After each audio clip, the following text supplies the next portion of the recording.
we're delivering over 1,100 consultations a week now. That interprets as over 212,000 miles of travel saved for patients, 6,800 hours of travel time, 59 tons of CO2 avoided. So, the evidence of the benefits this brings to not only patients, but improving the service we can deliver is there. The satisfaction is through the roof.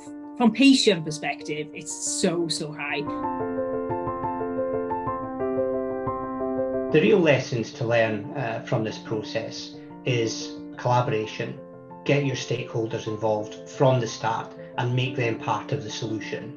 I think embed research, and not just evaluation, not just basic sort of survey capture, full-on research, so you can really dig deep into that data. I think that we've succeeded in getting as much buy-in and uptake because we took that approach of, we're not taking a top-down, you must use this thing and you must do it in this way. A lot of that has got to do with listening to what people actually need, not just what we think they need. But that shared purpose together is what's driven this, and I think that would be the key message going forward. I think this was a massive outpatient modernisation project. This is not just a COVID response, but this is something we want to embed into the patient pathways going forward.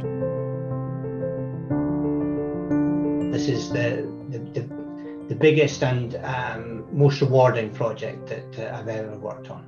Working with the people that I've worked in locally in the digital team and the other clinicians, it's been fantastic. I'm just really proud of working with this team. You only get 1 or 2 projects like this in your career, and if you're lucky. And to have been part of this incredible team delivering something that's truly transformative and has made a difference. And I know that I've done something that's helped save lives, and that's an incredible feeling. How could you ever not want to do that? I'm so proud of the team. I hope that we've established that there is a better way of delivering innovation that's inclusive and driven from the right place.